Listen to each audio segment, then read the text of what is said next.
Kejutan politik hadir sesaat pelantikan kepala daerah. Tentu saja hal ini sangat mengagetkan publik. Dan ini terjadi saat Partai PDIP melarang atau menunda seluruh kader partai yang terpilih menjadi kepala daerah untuk mengikuti acara retret yang diadakan oleh pemerintahan Pak Prabowo di Akmil Magelang. Ini merupakan langkah PDIP yang saya kira tanpa kita duga sebelumnya. Tentu saja langkah partai PDIP ini merupakan langkah pembangkangan atau pemberontakan kepada pemerintahan Pak Prabowo Gibran. Tentu saja kalau dalam perspektif politik, langkah yang diambil oleh partai PDIP ini merupakan langkah politik yang saya kira sudah kita bisa baca tujuannya kemana. Tujuannya adalah untuk mencoba membuka ruang diskusi atau ruang negosiasi kepada KPK ataupun pemerintahan Pak Prabowo untuk melepaskan Pak Hasto Kristianto yang menjadi tersangka KPK. Jadi mungkin harapan PDIP ini agar dihubungi oleh pemerintah agar mengizinkan kepala daerah ikut acara tersebut, dan sebagai imbalannya mungkin Pak Hasto tidak ditahan. Seperti itulah kalau bahasa kasarnya. Tetapi kalau kita lihat Pak Hasto ini kan sudah melalui langkah-langkah hukum. Contohnya adalah pra-peradilan. Namun dalam langkah tersebut memang di pra-peradilan Pak Hasto ini kalah juga gitu kan. Artinya bahwa Pak Hasto ini bersalah begitu. Dan memang benar bahwa Pak Hasto ini kalau ada memang dugaan katanya pesanan gitu. Oh iya benar juga gitu. Tapi bukan kriminalisasi ya. Kalau kriminalisasi itu memang orang tidak bersalah tetapi ditersangkakan, itu namanya kriminalisasi. Namun Pak Hasto ini bukan kriminalisasi karena memang dia bersalah. Artinya dia ditersangkakan itu berdasarkan bukti-bukti yang memang ada gitu. Walaupun memang katanya pesanan. Nah, kalau pesanan beda lagi ya. Jadi mungkin pesanan orang-orang menjadi yang menjadi lawan politik Pak Hasto itu bisa saja. Karena memang di sana itu di atas lah para pejabat-pejabat banyak juga yang koruptor tetapi tidak tertangkap karena memang mungkin mereka dekat dengan kekuasaan dan seterusnya. Namun persoalan Pak Hasto ini sebetulnya kan memang Pak Hasto ini bersalah. Dan artinya apa? Langkah PDIP ini menurut saya salah juga, blunder gitu. Bagaimana dia mau menerong orang yang bersalah gitu, mengorbankan para kepala daerah atau mengorbankan partainya. Dan apa yang terjadi? Kepala daerah ini kan dipilih oleh masyarakat. Kalau tidak dipilih oleh masyarakat tidak akan menjadi kepala daerah. Artinya ini kan muncul juga pertanyaan dari kita, dari masyarakat.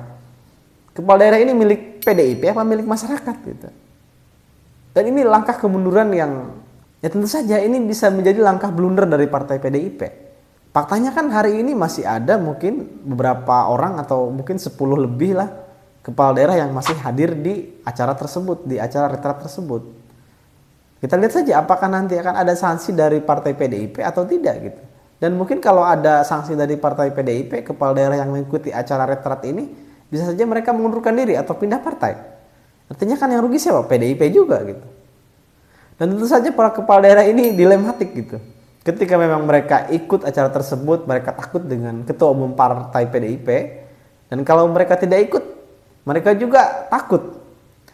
Ketika memang nanti mendapatkan sanksi dari pemerintah atau Pak Prabowo, bagaimana? Yang rugi siapa? Masyarakat juga, kepala daerah juga. Ujung-ujungnya tapi masyarakat yang rugi kan? Jadi memang luar biasa ini partai PDIP dalam hal ini luar biasanya adalah tidak memikirkan rakyat, tetapi memikirkan kadernya saja, memikirkan partainya saja.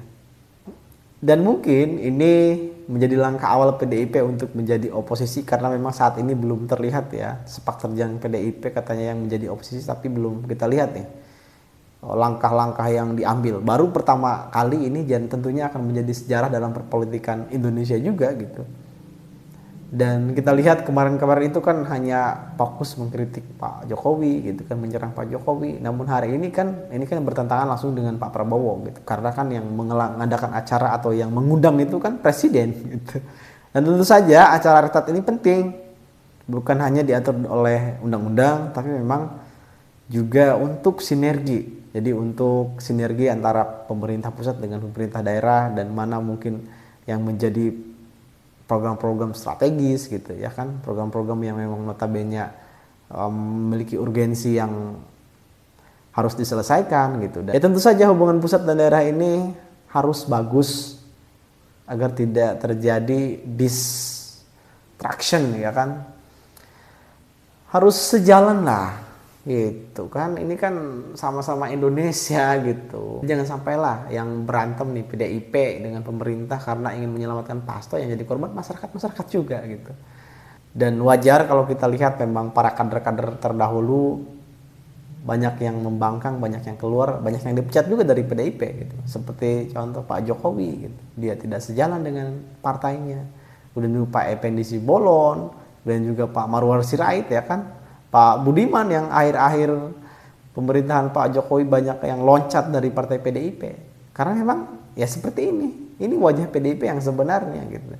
Jadi mana memang terkait dengan surat atau langkah PDIP yang diambil ini terkait acara retrat ini menunjukkan mungkin di situ tidak adanya ruang diskusi, tetapi memang instruksi langsung dari ketua umum. Jadi seperti halnya memang monarki ya.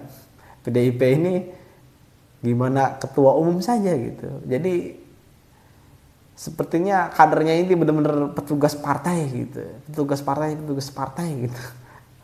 Ya seperti halnya negara dalam negara lah, begitu kan? Katanya kan tujuan partai itu kan untuk membangun kader yang bisa cinta kepada rakyat, misalkan bisa memiliki kapasitas menjadi pemimpin, kan tentunya untuk membangun negara, untuk membangun mesejahterakan masyarakat juga kan. Tapi ini apa yang terjadi? Baru hal-hal semacam ini kan artinya kan rakyat dikorbankan gitu, lebih mengedepankan atau lebih mendukung Pak Hasto daripada mendukung masyarakat gitu. Ini kan parah menurut saya ini. Oke lah kalau hal lain it's okay, tapi kalau ini lumayan parah gitu. Dan perlu diketahui bahwa dulu tuh memang keluarga saya juga pendukung partai PDIP karena memang Soekarnois lah. Saya di 2014 itu masih mendukung PDIP, namun di 2019 ke sini saya sudah lagi tidak mendukung PDIP gitu. Karena memang saya pelajari partai PDIP ini memang cukup berbeda dengan yang lain begitu. Seperti bukan partai yang ada di negara demokrasi lah. Seperti partai ya walaupun memang pada intinya yang lain juga partai Demokrat misalkan ya kan turun juga pada anaknya gitu. Tapi kalau kita lihat PDIP ini lebih parah lah. Di sana memang semua diputuskan oleh ketua umum gitu. Kita lihat seolah ruang diskusi itu sebagai seremoni saja begitu. Dan menarik kita tunggu juga nih bagaimana nanti nasib kepala daerah yang mengikuti acara tersebut tetap maksa ya kan. Dan juga menarik juga nih para kepala daerah yang tidak mengikuti acara tersebut atau lebih pro kepada ibu ketua umumnya, apakah nanti akan seperti apa. Dan kita lihat saja partai PDIP ini ke depan akan seperti apa. Apakah tetap menjadi partai penguasa atau partai yang memiliki elektabilitas paling tinggi, ataukah mungkin inilah titik awal menuju kemunduran PDIP. Kita lihat saja.